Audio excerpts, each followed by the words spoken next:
What's up, family? Gerald the Bossman here.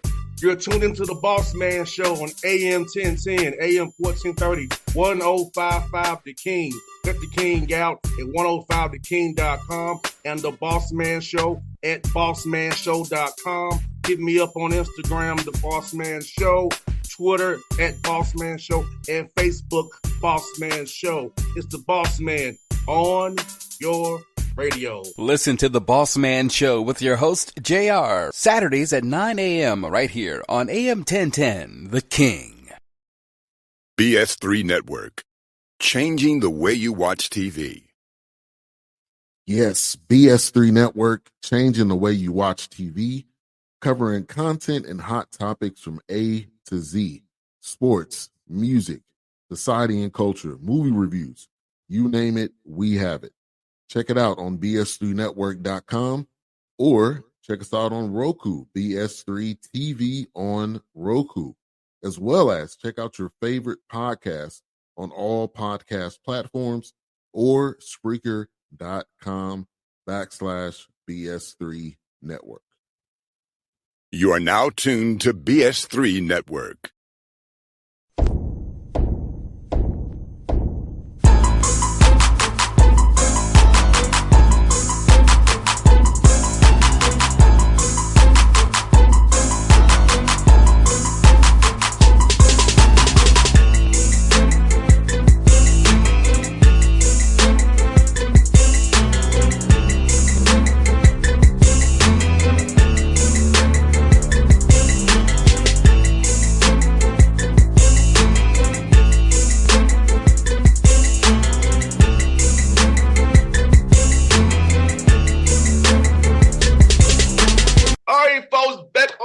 Screen, a friend of the show, 4th year at Evansville, my man David Ragland. Rags, what's up, brother? How you doing? Good morning, my brother. How you doing?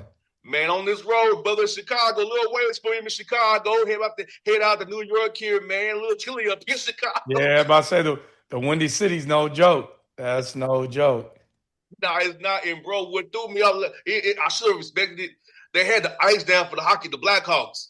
So the arena was like icebox cold last night. You got to take your winter coat in there. You got to take your winter coat in that bad boy. Yes, indeed, man. But, bro, like, how you been doing up there in Evansville, man? I see you and the guys doing well. Your staff still doing well. All the guys, man. G and Snow, brothers up there, man. You still grinding, I see, brother. Yeah, man. We doing well. No, Coach Snow, Coach G, DJ, Peter, Sammy, Bo, man, we're all working away. We've had a really successful off season, just with our recruiting. You know how it goes. As soon as the season's over with, you're knee deep in on the transfer portal, and we got started on that. Once we got through all the dust, I guess, once all the dust settled in January, we found ourselves with 9 new guys. 6 guys that are part of our program returned. And we went straight to work. This summer was very successful in terms of weight room on the court, getting guys jump started and continued academically. Then this fall has been really, really good as well. Super competitive with our team, consistent in just their work and their habits. Now we're a closed door scrimmage and an exhibition game down. And one day closer to opening day at Purdue at Mackey Arena against the #1 team in the country. And Rags, man, for you, man, how cool is it to see your team kind of get some film on the watch really against another jersey? Yeah. Because them closed scrimmages, the scrimmage exhibitions, you kind of know what you have, and then you kind of tighten up things where you want, how you want to play, guys, what groups play well together, finding the right mix and the right interactions with everybody. So talk about this for you instead of kind of doing that self-scout and see what you can really do to get ready for that Purdue game on Thursday coming up. Spot on, boss, man. That's exactly what we told our guys, man, that, going into, closed door scrimmages and exhibition games, winning is not the objective. Learning is, you learn your combinations that work well with one another. You learn, kind of here's what we've been working on offensively and defensively with our philosophy. Here's some things we need to tweak. Here are some actions where we're really getting a lot of mileage out of. Here are some coverages that we really need to dial in on. It just gives you a clearer picture, I would say, how it looks against someone else. We did 3 scrimmages with inter squad scrimmages, and they were good.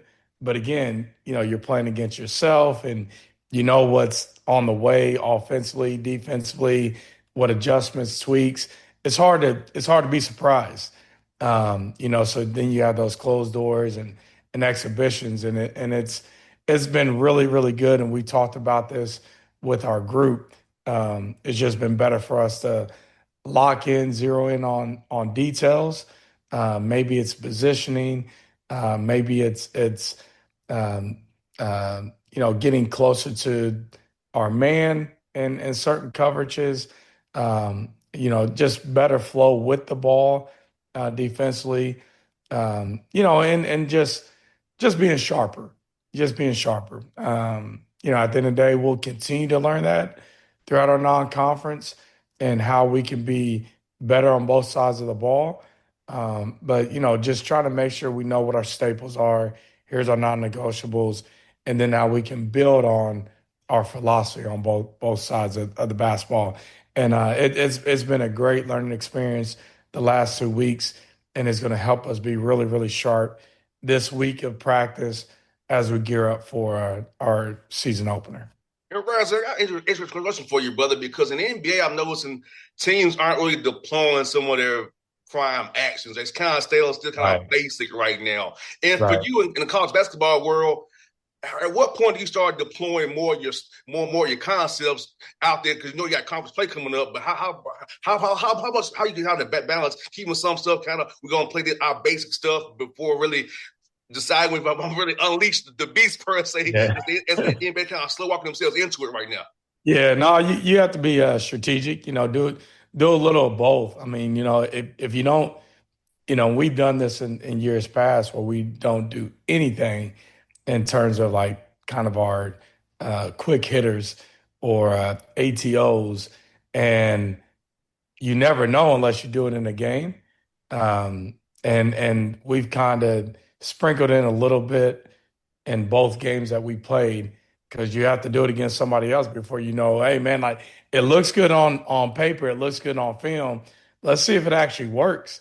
So we'll slowly kind of sprinkle in some of those quick hitters and ATOs throughout the non-conference season, and then once we get into conference play, we can tweak it some more. We can build upon maybe one that is working, and then the ones that aren't, we can kind of tweak those a little bit to make them a little bit better, or maybe even scrap them. But we'll gradually build that in. One thing that we want to do as a group, and we feel like we can be strong at, and we've offensively been able to kind of rest on our what we call our breakdown offense, like the play after the play. And that's more through our roster. We have recruited a roster that is more conducive to the way that the style that we want to play offensively. More guys that can dribble, pass, and shoot and make really good decisions. More guys that are skilled, that can make an open jump shot, that can drive a closeout. That's been more of our focus. But we will start to unleash the beast, as you say, as the season goes on, and get some of our quick hitters and ATOs, and really, just kind of see where our advantage is as the season goes on. Right, it's funny you say that, brother. I know with the Hawks here, man, it's like we go to our primary, secondary, main action, secondary action, then it goes down to red alert action. So yeah. It's go time. Yeah, you get late in that clock, it's go time. Yeah, so like it's funny hearing you say that. That's what we're doing. What you're saying, like we had at certain point, 8 seconds on shot clock is gonna go down. We call it our red alert actions. We just go, but the thing about it is he changes up from game to game what they are. Right, right, right, So you right. may think, oh, this, you Yeah, are yeah, wrong. got you. Yeah, yeah. And which is really wise, and that's something that we look at as well. Is every team defends a little bit differently because of their roster makeup. And as the season gets going, teams get settled in at doing certain things. So you have to play chess the entire season, and you have to have your base, but you better be ready to pivot. Depending on who you're playing against. Yeah, man, because I know it's funny with having Trey Young is either going to be they're going to blitz and they're going to hard head them with two slides. They may just switch 2 through 4 and make keep the one on him, go over it. So it's Yeah, funny to watch the different strategies how they decide to defend him because you yeah, put 2 on him, you let him go and give up open 3 to somebody. yeah. He let him to the basket, you can get it's like he puts you in a bind offensively, you know. Exactly, So it's exactly. funny to watch the strategy on how to defend the Trey Young pick and roll late in the clock. It's really funny to Yeah, watch and see it, yeah. how teams do it every night. Exactly, exactly. I mean, especially when you got somebody dangerous like that, like where it doesn't matter what you do, like you're kind of making a mistake, and that's what we've taught our group. We're continue to work on just the offense that we play. Our base offense is a defense mistake offense. Like whatever they're doing, they're making a mistake. So like don't fight it. Just Yes. go to the next action. And before you know it, we're getting a layup from a back cut or a drive and kick three or a drive and drift of one more three, but we're gonna find where you're given on that defensive possession. So no, man, I like that strategy, and I love like watching that. That's the one thing like I love. People ask like, man, do you watch these games the same? Whether it's college or pro or even high school. Since I've been coaching this, going on 22 years now, and it's hard to, like you find yourself, and I found myself just trying to find the chess match, like Mm-hmm. what chess match are the coaches playing this game? And you see the teams trying to take away the other team's strengths and also trying to play toward their strengths, on both sides of the ball. And it's just a fun watch to see how that chess match is being played. Now, Brady is a coach of ours here at the Hawks, so it's Yeah. funny. He says sometimes seasons are bad and worse. Yeah. Some of them are bad and some are worse. That's Which one are you good. gonna pick, bad or worse? That's good. No, that's good. Hey, it feels like that sometimes. It feels like that plenty of times. What should be in my head should be in my heart. Either way, we're screwed. Yeah. That's because we played Shaky's Alexander on Saturday night. He was like, Right, bad right. or worse, Yeah. head or heart, which one? Which one you want? That's real He life. still That's scored funny. 30. Yeah, yeah. And that's solid. Yeah. That's solid.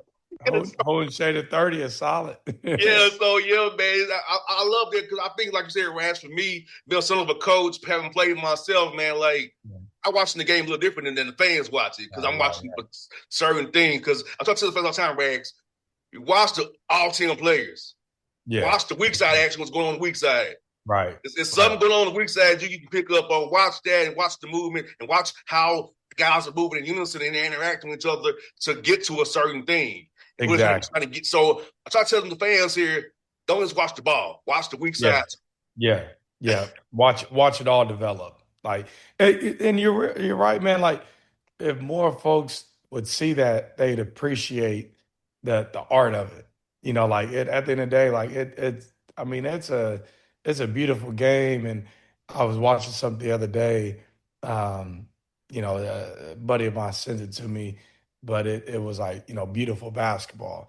And it was a bunch of clips of, just guys making, offensively making the right play, hitting, if you're, looking at baseball, hitting singles to get to that, get the bucket. And, it was just, playing the right way, getting downhill, feeding the ball to your teammate, watching them cut, watching them move, just, poetry in motion But it's an art form, and there's more appreciation the more that you widen your lens, so to speak, of the game, and you see, just plays develop. Because Rand, sometime on the show, I share the screen with I pull up the Zoom and I go through clips, show them Zoom, show them wide pins, Ram Yeah, steers, 45s. I show them these things I can yeah, understand, not just call it a play. That makes me want to yeah, cringe. No, yeah. it's an action, not a play. Yes, no doubt, no doubt. And then there's also plays after the play, Yes. and there's timing to it, right? Like you got to know when to 45, you got to know when to glide, you got to know when to. Yeah, you can't just do it on a whim. Like it has to be. Mm-hmm. Hey, my teammate is driving baseline. It's time for me to cut and circle the rim, or get to the we call it the NBA, but it's next best action. You got to know when to get to the next best action, and it's not just when you feel like it, because now it looks messy. Now we just look crazy out there. Yeah, man, what you saying? Well, I love about your roster, Rags, man. You got switchable sides, man. Like you can Right. switch 1 through 4, 1 through 5 if you have to. You can really cause a problem with that limb. Talk about that when you're building your roster, brother. Thinking about Yeah. defensively being able to be switchable and play different coverages based on the size you have and causing problems, and hopefully get the rebound and get up the floor with some good quick action. Absolutely. And that's what we looked at is, we really improved our defense since we've been here. And a lot of it is, we've gotten bigger, we've gotten taller, and we've been able to switch position 1 through 5 a lot of times. When you have guys that are 6'10", 6'11", 7 foot that can cover and move and slide their feet, the one thing, like when you look at the game, like what are the higher percentage shots at the rim?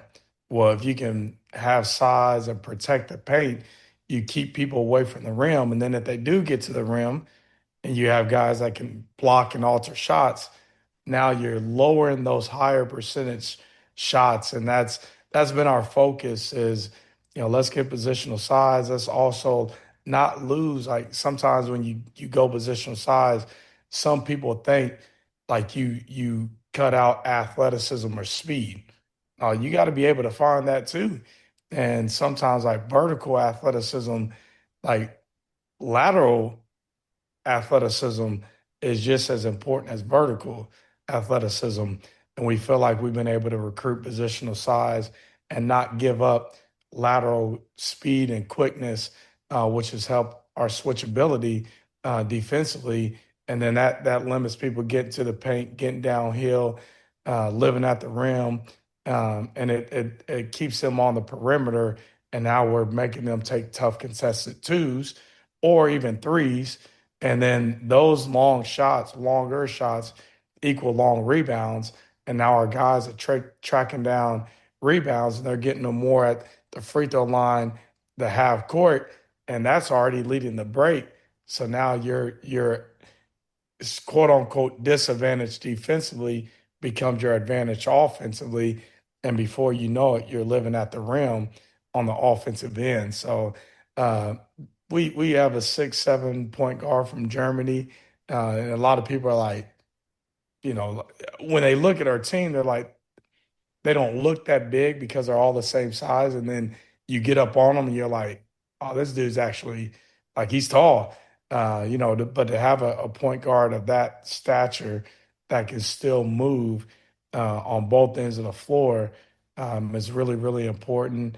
We play our twin, quote unquote, twin towers often together. We had two guys that are 6'11", both that can really, really move defensively.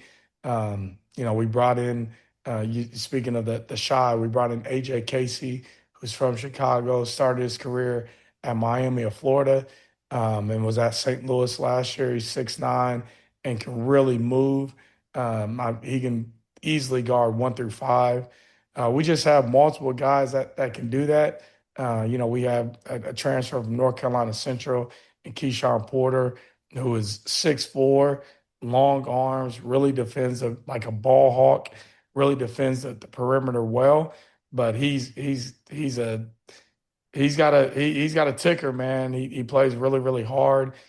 So somebody's going into the post, he's gonna fight you. Like it's gonna be a fight. So every position, I mean, we don't give up, the athleticism. We don't give up the height. We don't give up the speed. We don't give up the fight, which is even more important.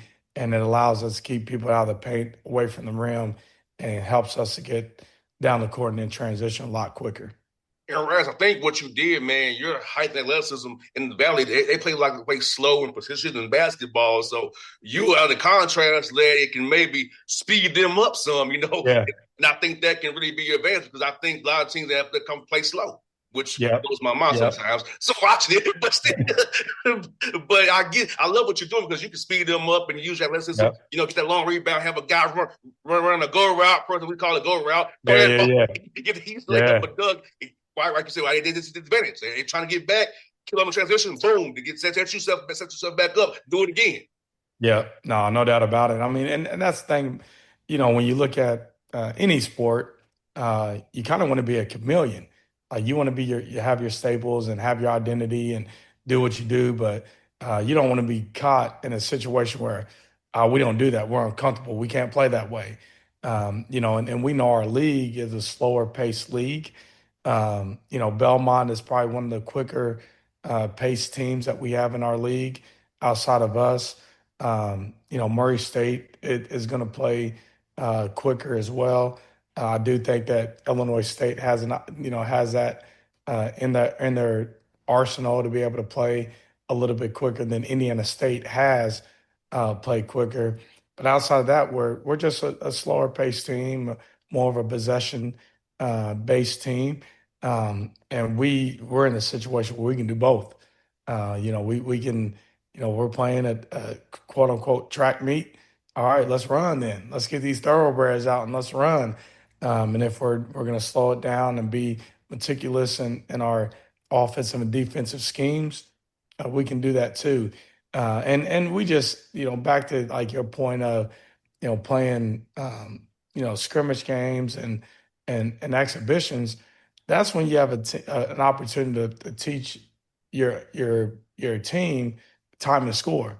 Like this game may have been a track meet for a while, but like we had the lead. There's 3 minutes in the game. Like if we're up 8 points, we don't need to speed this thing up anymore. Like we got enough to win. We just gotta, manage the clock properly. So like that's the beauty of playing your closed door and your exhibition is you have an opportunity to really get in some real life situations where you try to set those up in practice, and it's like really, it helps them. Like you got the guardrails up, but in a game, like you got to respond the right way, or you find yourself in a tough situation. But now, just being able to pivot and kind of be a chameleon and play different styles while having a base of what we do is going to become a strength of ours. That's what's up, brother. I told y'all, brother, I'm going to see December 6th in Western Kentucky, brother. I have a nice off day. I said I can see my man play, man. So I'm going to see you Western Kentucky, brother. I'll be cheering for you, man. As always, my guy. I want you to do very well this hope. We're talking again in March when you're cutting out the net to St. Louis, my brother, at Arch Madness, brother. Absolutely. And I always appreciate you and your support. I love what you do. Always following you, but look forward to seeing you December 6th. All right, brother. Same here, my guy. It was fun as always, my guy. All right. Take care now. All right. BS3 Network, changing the way you watch TV. Yes, BS3 Network, changing the way you watch TV, covering content and hot topics from A to Z, sports, music, society and culture, movie reviews, you name it, we have it. Check it out on bs3network.com or check us out on Roku, BS3 TV on Roku, as well as check out your favorite podcast on all podcast platforms or Spreaker.com/BS3 Network. You are now tuned to BS3 Network. What's up, family? Gerald the Bossman here. You're tuned into the Bossman Show on AM 1010, AM 1430, 1055 The King. Let the King out at 105theking.com and the Bossman Show at bossmanshow.com. Hit me up on Instagram, The Bossman Show, Twitter at Bossman Show, and Facebook, Bossman Show. It's the Bossman on your radio. Listen to the Bossman Show with your host, JR, Saturdays at 9 a.m. right here on AM 1010, The King.